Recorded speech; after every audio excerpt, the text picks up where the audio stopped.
Thanks very much, Desmond. Good evening, everybody. Well, apart from that goalkeeping story, and more of that in a moment, two other big differences tonight. One already apparent, the strip that Crystal Palace are wearing, which was only delivered today to their hotel. And the other thing that you'll also notice, I'm sure, at home is the volume of both sets of supporters. Both clubs were allocated 26,000 tickets for tonight. In Palace's case, you can tell by the balloons, that's 12,000 more than on Saturday. And 20,000 tickets were on sale here at Wembley on Sunday. So plenty of those went to genuine fans, especially obviously London-based people. So not many neutrals here tonight, making it essentially a real football occasion, at the end of which, by hook or by crook, or by penalties, the FA Cup will be presented by His Royal Highness the Duke of Kent. The two managers kept their team lineups as secret as they could until just before the kick-off. We'll have a check for you in a moment, but Palace followers may like to know that they're unchanged, with Ian Wright as a substitute. And as Desmond has said, the big news from the Manchester United camp, the appearance of Les Sealey. Steve Coppell there. Just let's straighten out one thing about the managers before we start tonight. Not, in fact, the youngest ever Cup final manager. Stan Cullis, here in 1949 with Wolves, was a year younger, would you believe? But Steve at 34 with the smart buttonhole, getting ready for the protocol of the national anthem as His Royal Highness the Duke of Kent comes to the touchline. It's a lovely evening, and the full flavour of the FA Cup already apparent, with the crowd in good humour.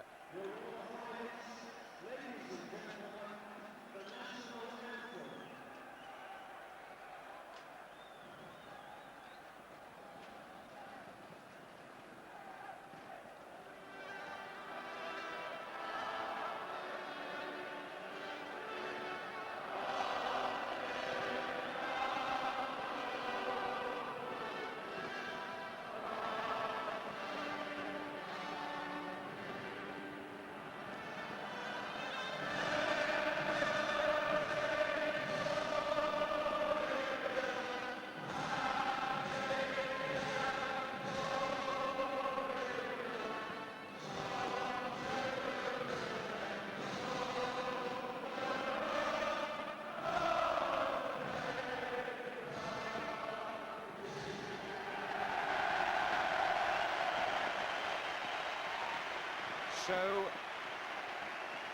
the introductions about to take place, and as Crystal Palace are presented to His Royal Highness, who are quite familiar with them by now, as Jeff Thomas goes down the line. Trevor Brookings with me again, and it gives me a chance, Trevor, just to ask you your thoughts. We'll have a check in a moment on the lineups, but the talk around Wembley is about the goalkeeper on the other side of Manchester United, but Palace is keeping it the same. Well, Crystal Palace, first of all, a little bit disappointed. Ian Wright perhaps isn't going to start the game. I can understand perhaps why, because, you know, perhaps in the first 20 minutes of a cup final, everything's a bit frantic. There's a few lively tackles flying about, and perhaps Steve Coppell was a bit concerned that he could get a knock on that fracture that he's had a couple of times this season.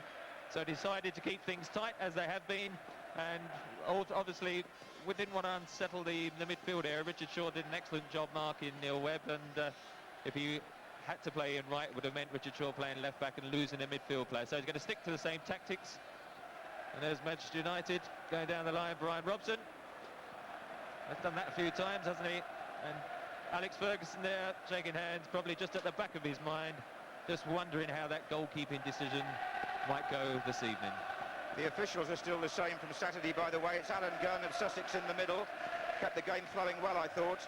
And his two linesmen, Colin Reeve of Norfolk and Larry Watson from Coventry, with the reserve official, Roger Milford from Gloucestershire.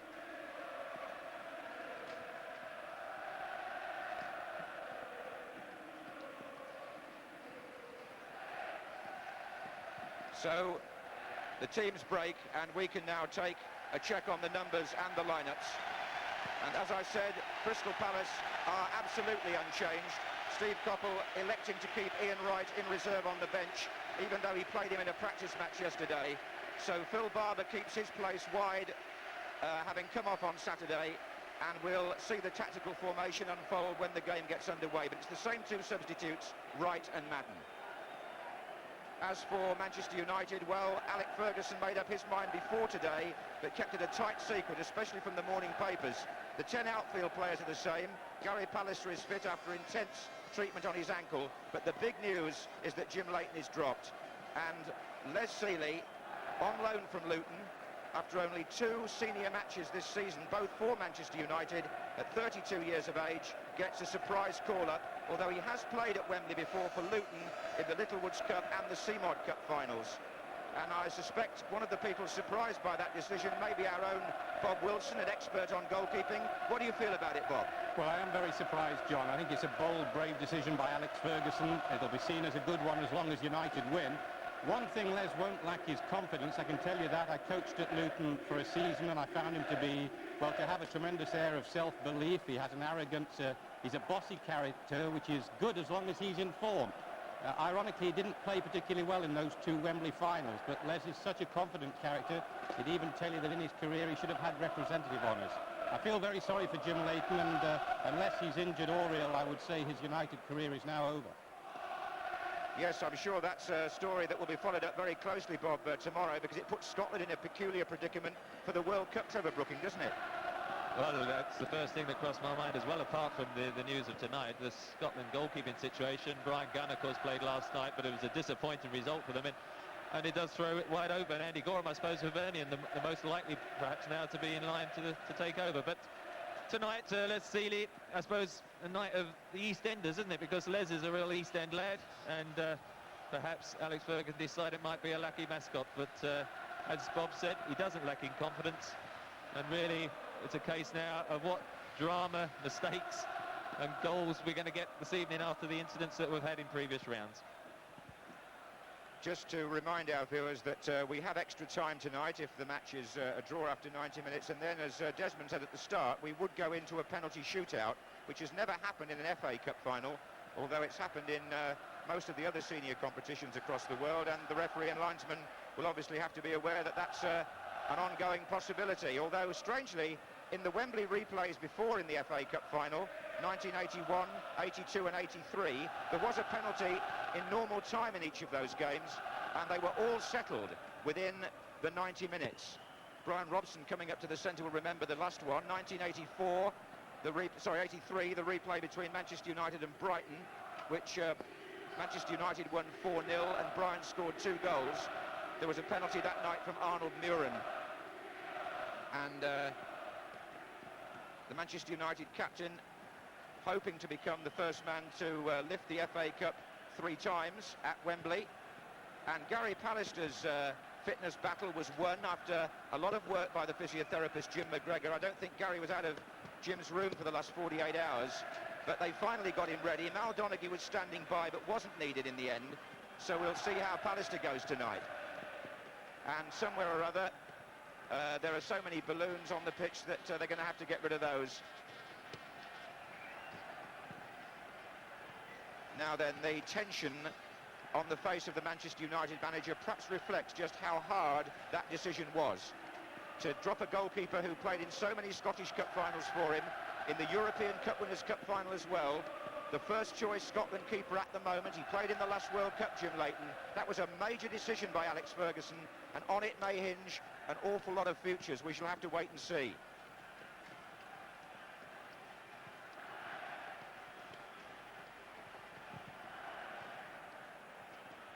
Well, one of the spectators tonight at the age of 80, nearly 81 in fact, Sir Matt himself, who was born in the year that Manchester United first won the FA Cup, 1909, and has had some great years associated with the Old Trafford club.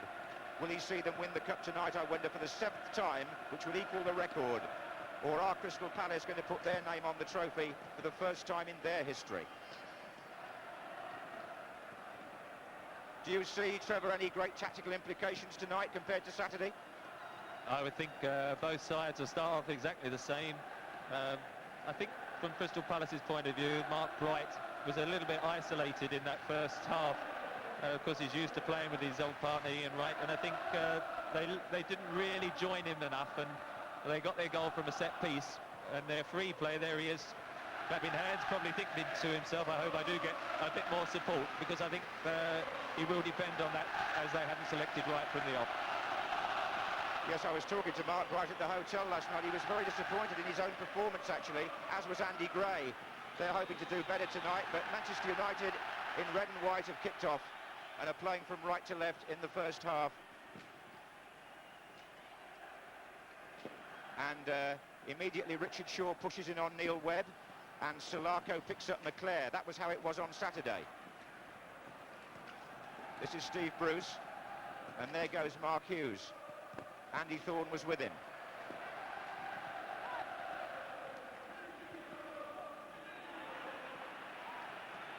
That's the first foul of the night, and it was Steve Bruce who felt it.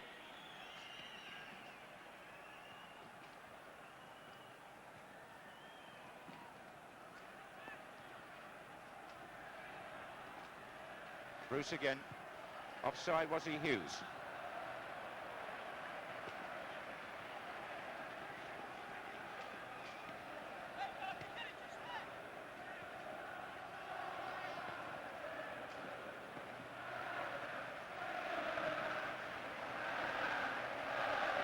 Palace with Barber on the left and Gray on the right. Normal formation there.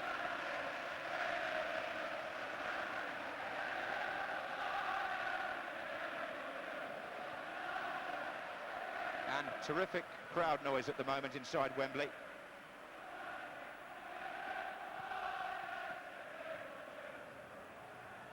That header was by Pallister. This is Shaw. Now O'Reilly.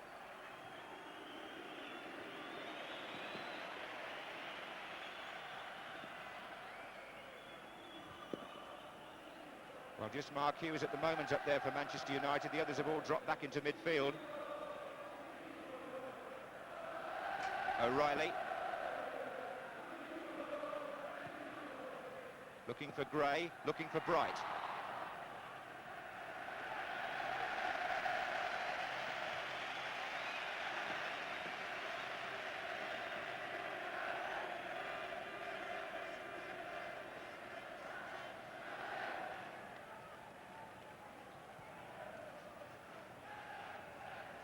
Header there was by Jeff Thomas.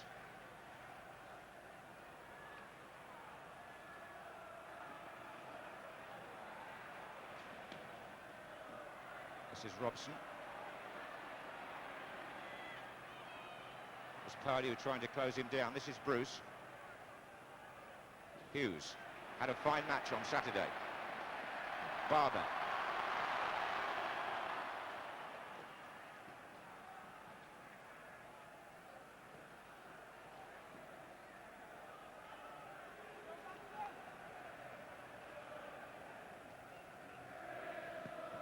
Ince.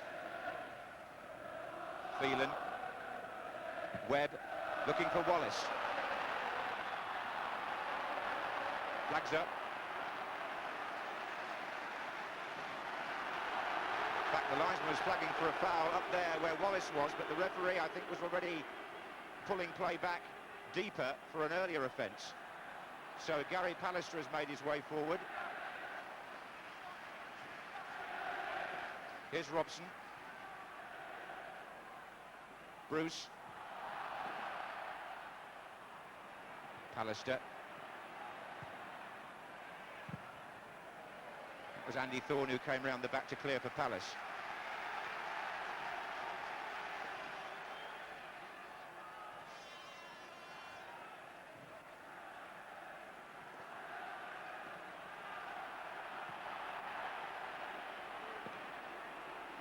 Gray's back there defending, so is Pemberton. Oh, a little bit off the ball. Gray and Hughes behind the referee's back.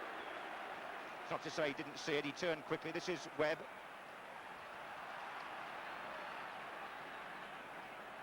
Phelan. Flags up again. What's happening is John Pemberton has gone over to that side to mark Danny Wallace, and he seems to be getting tangled up with him, Trevor. That was a little spillover from the first incident when Neil Webb was fouled Richard Shaw. Another foul took place out on the touchline, and just before Michael Phelan played the ball up to him, Danny Wallace shoved John Pemberton out the way, and linesman, eagle-eyed, was watching the pairing, and that's why he got free kick. Thomas, Webb, Pardew, Shaw, blocked by Robson.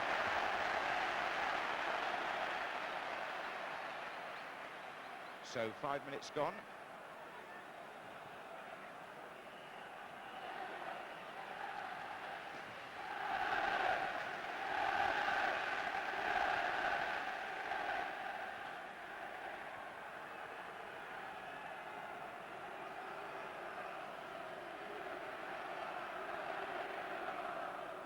Wright's there, so is Barber.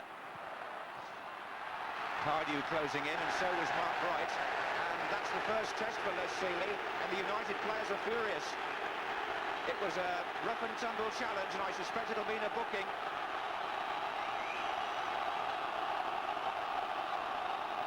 Mark Wright was the player who went in, and heavily he did too, and Les Sealey's stunned before he's really had a chance to make a save or get a feel of the ball. It's a booking for Mark Wright.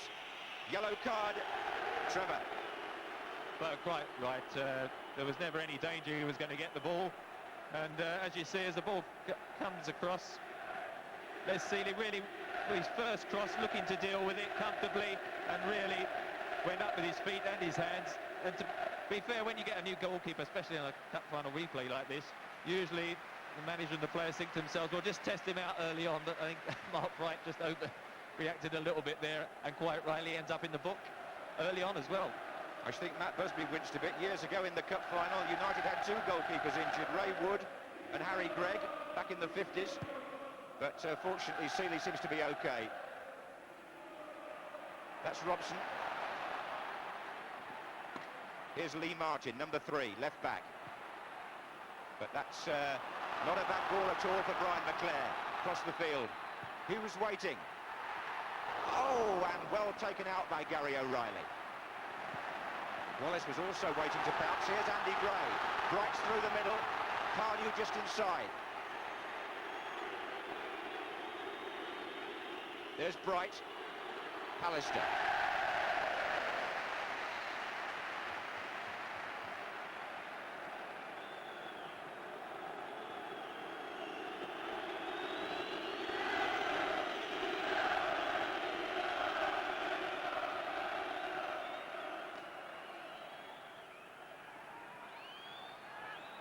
And Bright's up with the keeper again, and Les Sealey does well to hold on.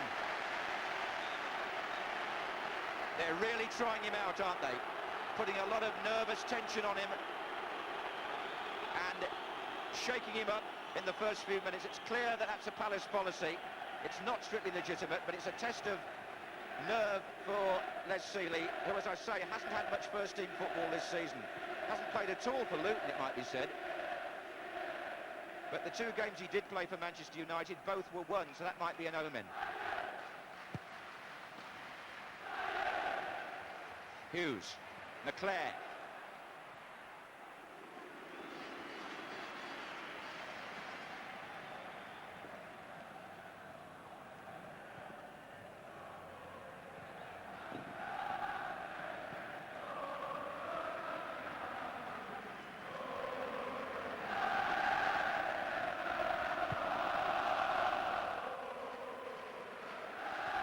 Lee Martin's header, then Pardew, then O'Reilly. Looks for Bright. Pallister. Oh, well played, Robson. Really dug in there, Brian Robson. It was the long ball again from Martin.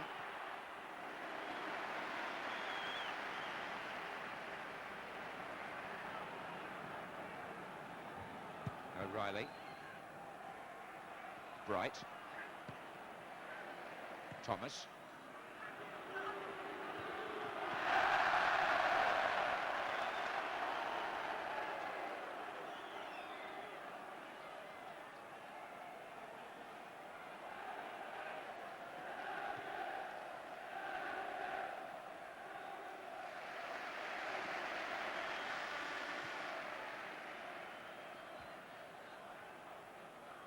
Here's Paul Ince in midfield for Manchester United, number 2.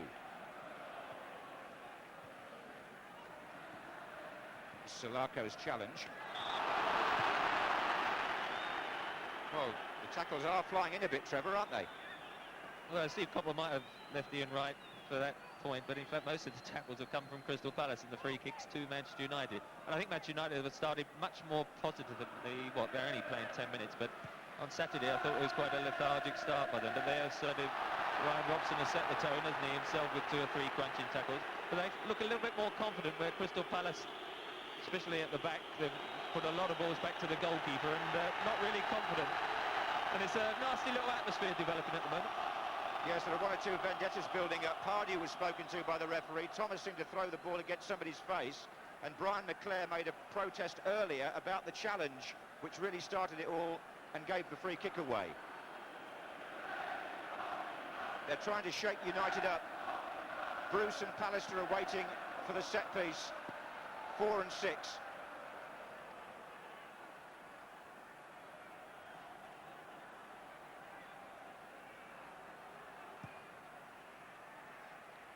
That was Pallister, but he was knocked out of it, rather. Here's Martin.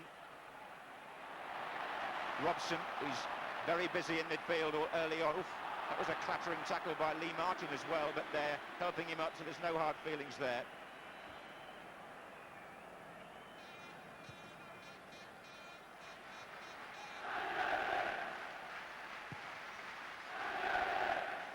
Driven long there by Shaw. It's a Palace throw.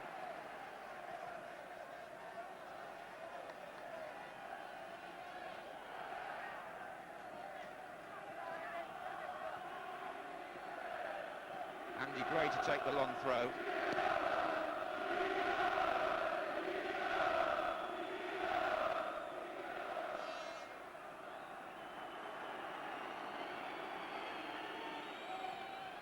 Looking for Bright.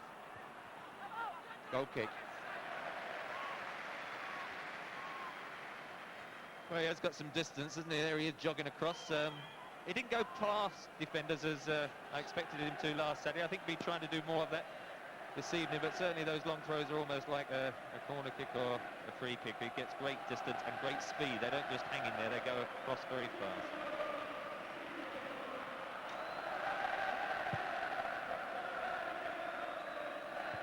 That was Sulako marking McClair.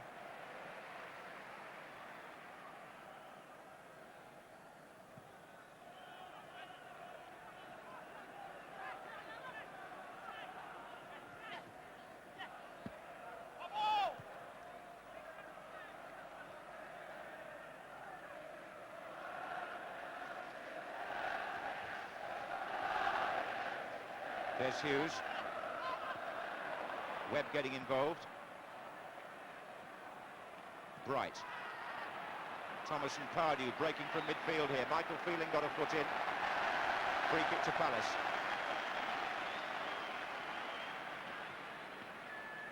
Well, Gary O'Reilly is being urged to go forward.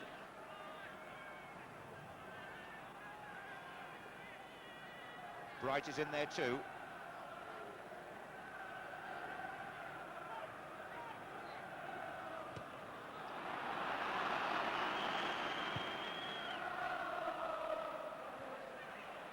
Pardew, Gray.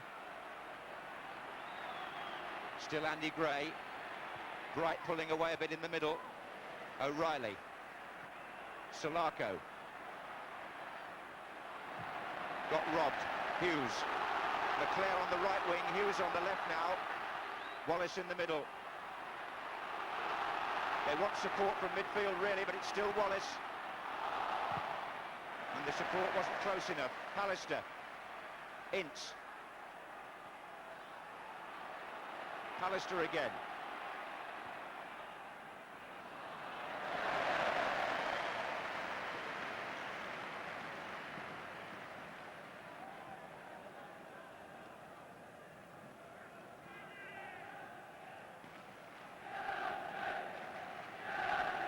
This is O'Reilly.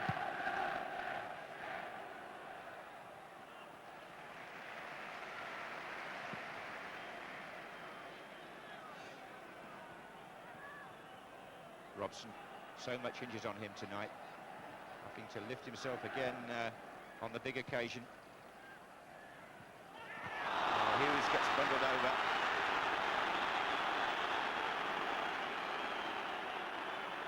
It was Andy Thorne, I think, wasn't it? Alec Ferguson's very unhappy about these tackles, Trevor.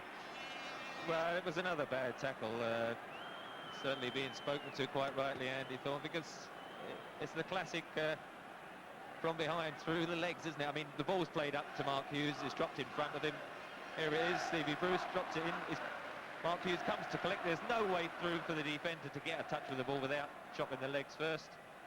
And that's what he promptly did. And for me, lucky to get away without being booked. And another one I'm sure he will be in. I don't think Steve Coppell would have approved really of that sort of challenge. It's been fairly stormy this opening period in that respect. This is a free kick now to be taken for United, away by Pemberton. Martin. Bruce.